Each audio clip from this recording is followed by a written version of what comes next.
Sulat siya din namin na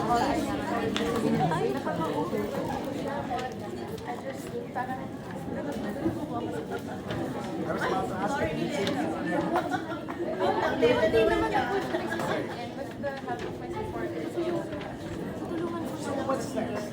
After the win, no? I'm sure na hindi ka pa nakapagpahinga ng maayos. But what's next? What are the plans? What's next? Ako, nasa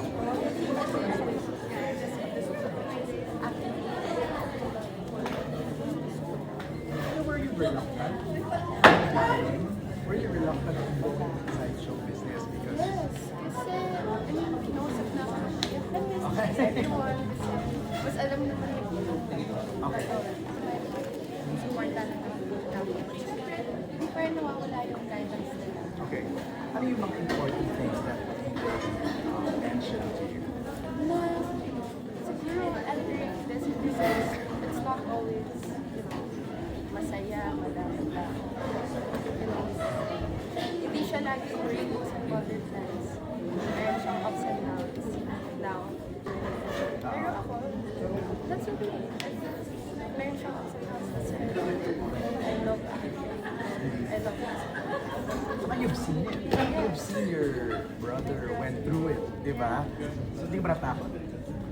At first, natakot po ako. Pero now, parang di na rin po since dahil po sa mga supporters ko, grabe po talaga sila magkakasa sa akin. So, mas nangingibabaw po yung love na napaparamdam nila sa akin. Okay, while you were inside the house, I interviewed ko si Carla a lot of times. And then, ang sinasabi niya, revelation is, hindi pa nanonood si DJ. Feeling ko hindi yung nanonood mag-cringe. Bakit? Oo, Bakit? Sa tingin mo hindi siya manonood? well, yung relationship po namin ni Kuya para kami barkada. Yeah.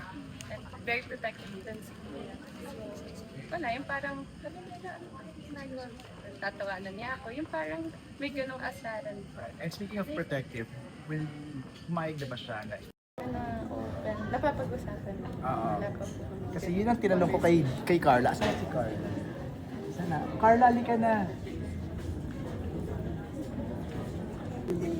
Hindi, tinanong ko sa kanya kung napag-usapan na ba nila ni DJ yung pagla-love team. Siya daw yung maglalove. Well, actually, hindi naman yun yung priority for Right. now. Mm. But of course, knowing yung trend naman ng industriya namin, ano. But Okay. kung ano yung maganda, pwede kasi mag-start sila with Kuya DJ niya, Okay. whatever. Actually, wala pa malaking usapin for that from the management. Pero syempre, meron na silang plans. Diba? So we will see na lang. Let's just wait and see.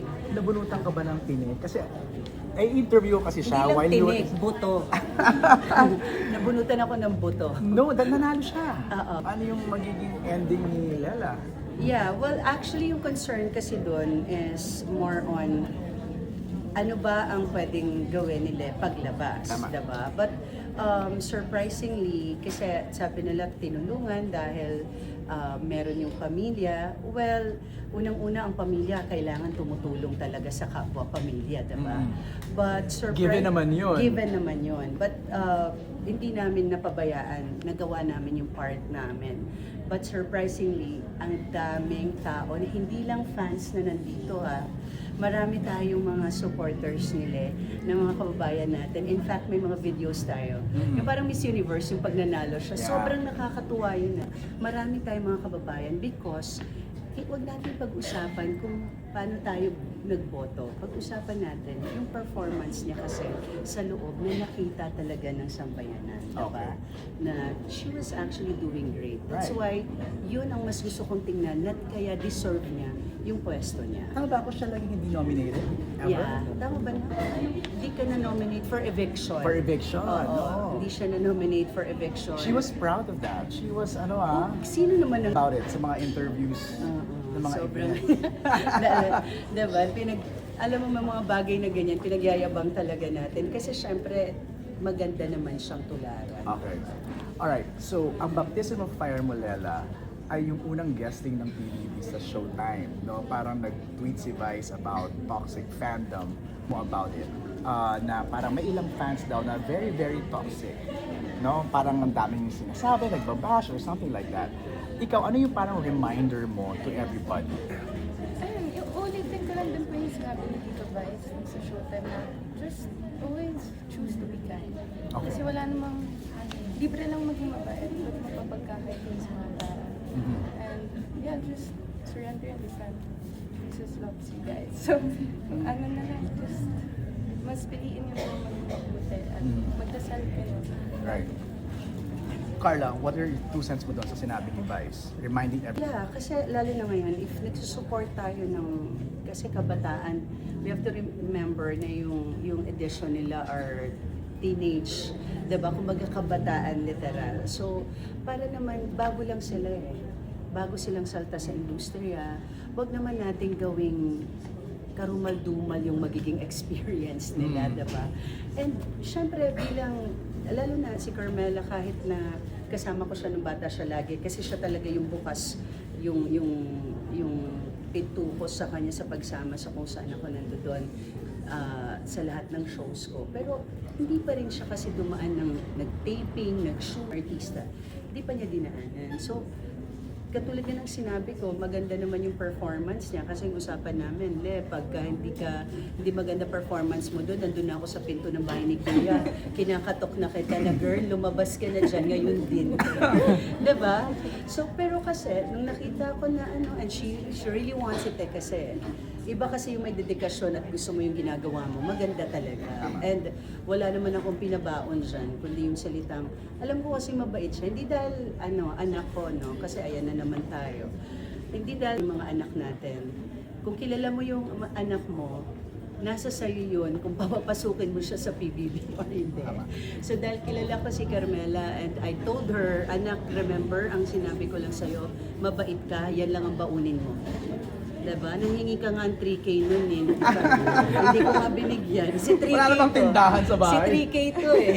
Talaga, mahingi ka ng ticket. Oo. Diba? So, nung sinabi ko, anak ko lang, itan mo lang. Tama. Tapos, kasi hindi ko alam kung ano magiging buhay mo araw-araw dun. Because I won't be there. Right. So, ang gusto ko lang sabihin, bigyan naman natin ng magandang experience. Yung mga bagong batang artista, huwag natin silang buhayin sa negativity, bashing and all. Hindi na yan uso. You singled out one tweet. Yes, because ang kinagalit ko kasi doon, hindi lang ako na bilang nanay na inuutusan mong magpakamatay ang anak. Napakaraming nanay na may ganyang experience, diba? So it's not just about them. Ang talagang naisip ko, yung mga nanay na talagang totoong may ganong dinaan. Right. Tapos ginagawa niyong katatawanan, ginagawa niyong makabash lang kayo ng ganon. So, kailangan kong i-call out yun. Tama. Kasi hindi ko talaga mapapayagan yung ganon. Hindi nakakatuwa at ayoko na masundan pa. Have you started legal steps? Yes. Okay. Searching ngayon for the kasi inaayos namin. I'm not allowed to talk about it kasi Okay. nasa legal na. Gusto lang nating sabihin.